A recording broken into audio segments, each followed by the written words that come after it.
Javed हबीबचं interior म्हणजे नाद करती का, एकदा पैसे घालून यायलाच लागतंय भावांनो आणि बहिणींनो. तर नमस्कार मित्रांनो, आज खूप दिवसानंतर पुन्हा एकदा आपल्या नवीन ऑफिसला निघालो.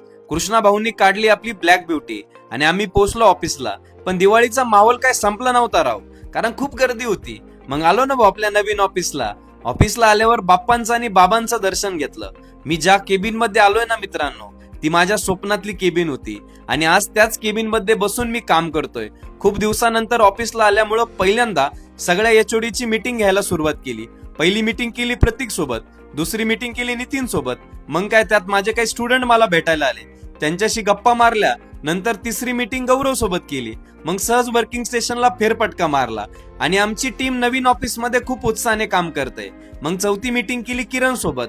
मग आज पुन्हा एक इंटरव्ह्यू घेतला ईए पोझिशन साठी.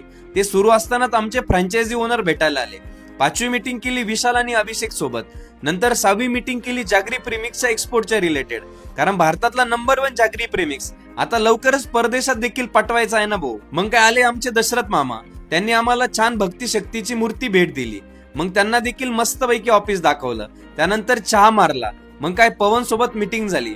लवकरच पवन माझा बॉडीगार्ड म्हणून काम करेल. मग काय गेलो शिर्डीला शूट करायला, पण हेअरकट करायचा होता. मग काय डायरेक्ट जावेद हबीबला गेलो. तिथलं अँबियन्स तर फार क्लास आहे बरं का, पण आपलं माधव सलून सारखी सर्व्हिस अजिबात नाही. मग काय मस्तपैकी हेअरकट बियर्ड कट. मग काय तिथे चहाही मारला. मग हेअर वॉश करून शर्ट बदलून मस्त हेअर सेट केले. कसा वाटतोय लुक कमेंट मध्ये नक्की सांगा. मग शॉपवरती काही शूट केलं. नंतर मस्त ग्राहकांना माझ्या हाताने कॉफी बनवून दिली, कारण आज जे काही जगतोय ते याच ब्रँडमुळे. लोक म्हणतात स्वप्न बघा, मी म्हणतो स्वप्न जगा, पण त्याची किंमत मोजायला तयार राहा, कारण खरी लढाई स्वप्न पूर्ण झाल्यावरच सुरू होते. दिवसभराचा थकवा घालवण्यासाठी आसामच्या गार्डन मधील फ्रेश ग्रॅज्युएट चाय सुख आहे लय भारी.